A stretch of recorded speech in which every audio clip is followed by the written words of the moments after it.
Success as a real estate agent. So we're going back to chapter 16. Where did I leave off? Setting up a monitoring system. Before you invest a single dollar, set up a system to monitor returns or results. It makes little sense to throw money at a lead storage issue without being able to measure and monitor. Whether the new strategy is creating real dollars in your pocket, what many agents fail to understand is that sellers are hiding them to generate buyer leads for their property. They are also hiring them to reach other agents who have ready buyers. If you do these tasks well, you increase the odds of closing the deal. You also benefit from the many new leads you create when you discover that some buyers don't want a seller's home and need help finding something else. The marketing you do for a property can generate a board or lead opportunity. Some of your listed properties are nothing more than great lead generators. These are properties you will list in your career that you won't sell. Your marketing must be compelling enough to create buyers that you can expose, show, and sell other properties too. Set up a spreadsheet to monitor lead sources from all your marketing efforts, both online and offline. If your marketing has a strong call to action, then ask prospects to text or call in a response. Using a call-in system like Google Voice for each of your major marketing efforts is advisable. Another option is using a service like Call Action to handle all the phone numbers, monitoring, and marketing. Here's an example of how you can use the Google Voice or Call Action system. You send out a direct mail piece to homeowners who are delinquent on their mortgage to offer help in selling their home. And you set up a specific phone number for that specific marketing piece and have it forwarded to your cell phone. When you look at your phone and see the number, you know a distressed homeowner is calling for help because that particular number was assigned to that particular marketing piece. Track these calls as they come in to monitor the effectiveness of each marketing piece. In general, the more calls you get, the more effective the piece. Before you start throwing money at different marketing tools, set up a monitoring system to maximize your results and decrease response rate times. As a new agent, the first, second, and third piece to invest your marketing dollars is online. The two main issues you face with the internet are quality and quantity. You want to drive visitors to sites so you can increase the odds of generating leads from it. You also want to increase the quality of the prospects so you can separate the really good buyers and sellers from all the rest. You want to achieve a reasonable conversion rate, preferably much higher than the 0.5 to 1% many agents now experience with web leads. You have to do a delicate balancing act in terms of quality and quantity. If you had to choose one, which would you choose to do first? Quality or quantity before you select, let me tell you the truth of the internet. The volume of traffic is important at the end of the day. The website with the most visitors usually wins. You may build a beautiful website, but you have to drive traffic to make money with the internet. When you get the traffic, you have to convince people to stay and leave a trail of contact information. You need them to at least leave breadcrumbs, their first name and email address. You can bring a couple of thousand people to your site monthly and end up with 2 or 3 prospects. I'm not talking about clients, I'm talking about only about prospects.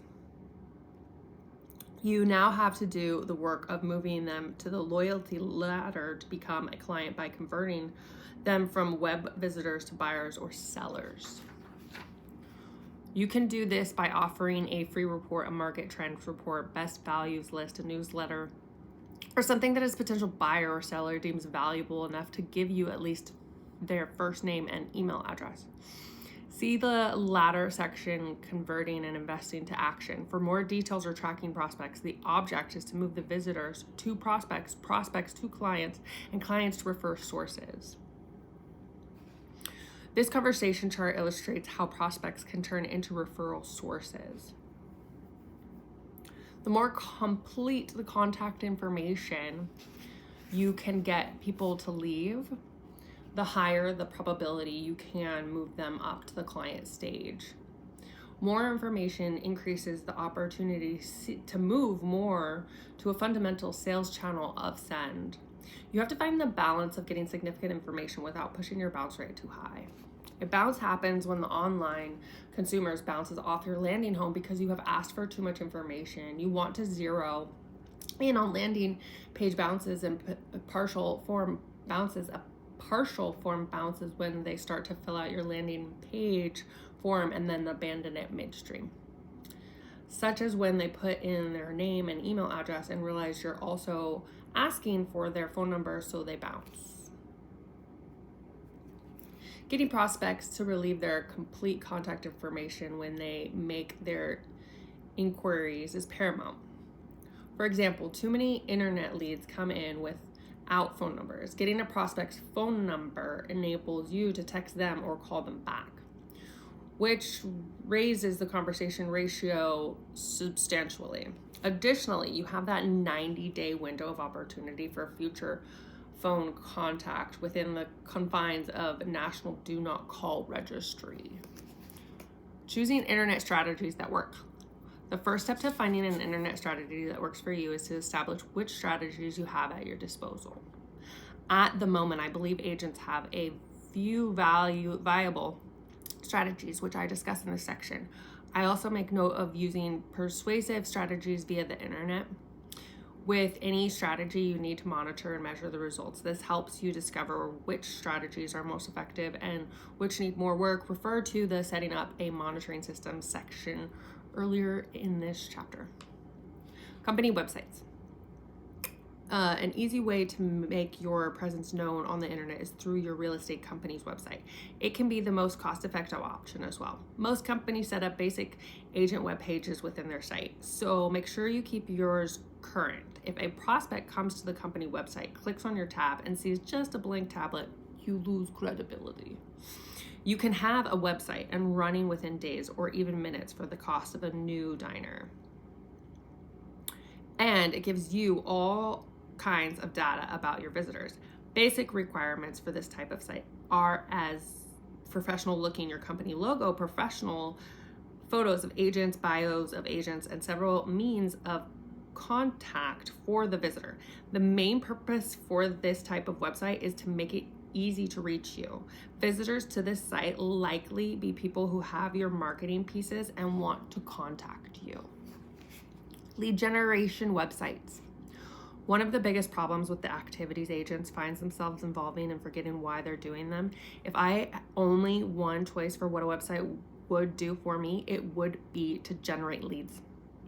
Not some leads, but a ton of them. Not just any leads, but very qualified, ready to be business with me leads. This brings me to my favorite kind of website. The lead generation website. The sole purpose of this website is to generate a large volume of specific type of lead. Whether for buyers or sellers, this website is designed for a very targeted audience. This may be buyers or sellers of homes in any town of USA, or it may just be buyers or sellers in general. The narrower your focus, the more targeted your niche, the better. Let's take a little break. Thank you so much for reading real estate with me. Check out my other videos.